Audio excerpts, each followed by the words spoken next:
এই তো আমরা সিটি এক্সপ্লোর করা শেষ করে এখন হোটেলে ব্যাক করতেছি, কারণ সকালে আবার আমাদের ইতালির ফ্লাইট। আর যেহেতু আমাদের ডিনার, ব্রেকফাস্ট, লাঞ্চ সবকিছুই হোটেল প্যাকেজ ইনক্লুডেড ছিল, সো আমাদের ডিনার টাইম ছিল 8টা থেকে 10টার মধ্যে, তাই আমাদেরকে আগে আগে ব্যাক করতে হয়েছিল। যেহেতু সকালে আবার আরেকটা জার্নি শুরু হবে, এই জন্য আমরা আগেই চলে যাচ্ছিলাম, একটু রেস্টের ব্যাপার আছে। আর এইখানে আমার হাজবেন্ড মজা করতেছিলাম, বলতেছিলাম একটু পায়ে দিকে দেওয়ার, সেরকম শয়তানি করতেছিল। তো তারপর এই তো আমরা হোটেলে চলে এসে ফ্রেশ হয়ে তারপর আবার ডিনার করতে চলে আসি। ডিনার করার পর আমি আর কিছু রেকর্ড করিনি। তারপরের দিন সকালে হচ্ছে আমাদের আবার নেক্সট ফ্লাইটের জন্য আমরা এয়ারপোর্টে ওয়েট করতেছিলাম। যেহেতু আমাদের সবকিছু অনলাইনে চেক ইন করা থাকে, যার কারণে আমাদের অত প্যারা নিতে হয় না, জাস্ট গিয়ে জাস্ট ঢুকে গেলেই হয়। তো এই তো আমরা এখন ফ্লাইটে উঠে গেছি, এন্ড ফ্লাইটের উইন্ডো দিয়ে হচ্ছে আমরা দেখতেছিলাম লাগেজ গুলো কিভাবে ফ্লাইটের মধ্যে উঠানো হয়। আর এটা আমি ফার্স্ট টাইম দেখলাম। তো আমার হাজব্যান্ড বলতেছিল যে দেখো কিভাবে লাগেজ প্লেনের মধ্যে ঢোকানো হয়। আমি যে পরিমাণে এক্সস্টেড ছিলাম, আমি কিছুই দেখতে পাই না। আর এই ক্লিপ গুলো সবকিছু আমার হাজব্যান্ড নিয়ে রেখেছিল বলে আমি এখন শেয়ার করতে পারতেছি, আদারওয়াইজ সম্ভবই ছিল না। কারণ আমি পুরো ফ্লাইট ঘুমিয়ে ঘুমিয়ে গিয়েছি, ঘুমিয়ে ঘুমিয়ে এসেছি, মানে যেখানেই গেছি শুধু ঘুমিয়ে গেছি।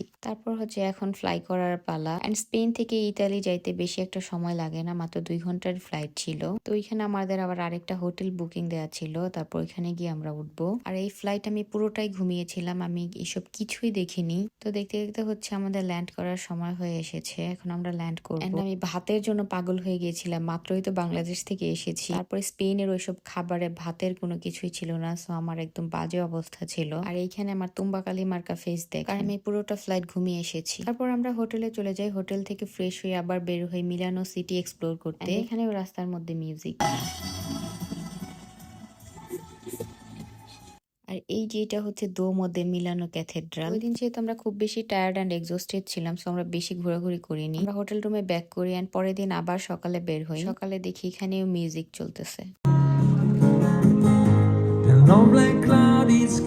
এইখানে দেখলাম মানুষ কতভাবে টাকা ইনকাম করে। এন্ড ইতালি সিটিতে আমার মনে হয়েছে যে বাংলাদেশও আমি এত বাঙালি দেখি না, ইতালিতে যত বাঙালি আমি পেয়েছি এইটুক সিটির ভেতরে। মানে আমার কাছে মনে হয়েছে যে বাংলাদেশের অর্ধেক মানুষ মেবি ইতালিতেই থাকে। মানে এত এত বাঙালি চারপাশে, এত এত বাঙালি রেস্টুরেন্ট, এত এত বাঙালি খাবারের জায়গা। যাই হোক, ইতালিতে এসে হচ্ছে আমার ভাতের ক্রেভিংসটা পূর্ণ হয়েছে। তো এখানে হচ্ছে আমরা লেক কমোতে ঘুরতে এসেছিলাম, এই জায়গাটা খুবই সুন্দর। আর ইতালিতে এসেছি, ইতালির স্পেশাল আইসক্রিম খাবো না, জেলাটো যেটাকে বলে। তো এখানে আমরা জেলাটো নেয়ার জন্য লাইন ধরেছিলাম, কারণ অনেক বিশাল একটা লাইন ছিল জেলাটো নেয়ার। এন্ড আসলে জেলাটো গুলো অনেক মজা। তারপর হচ্ছে এখানে আমরা ঘুরতে ঘুরতে আমার গরম লাগে, আমার জ্যাকেটটা আমার হাজবেন্ডের গাধের মধ্যে দিয়ে দিই।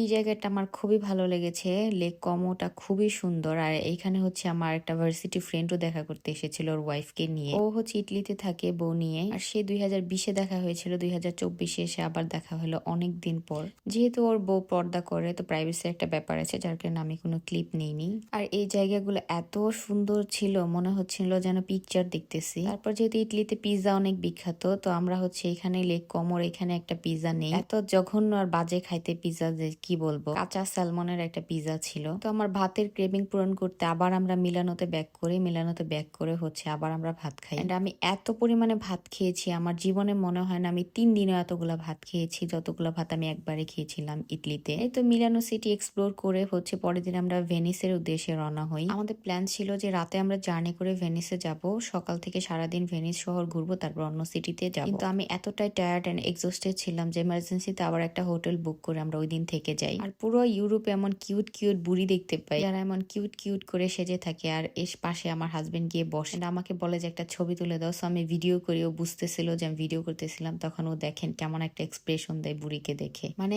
এমন শয়তান। বুড়িটা যদি একবার দেখতো, ওকে আর আমাকে মনে হয় ট্রেন থেকে ফেলে দিত। তো নেক্সট ভিডিও ভেনিসের দিব ইনশাল্লাহ। Till then stay connected, by.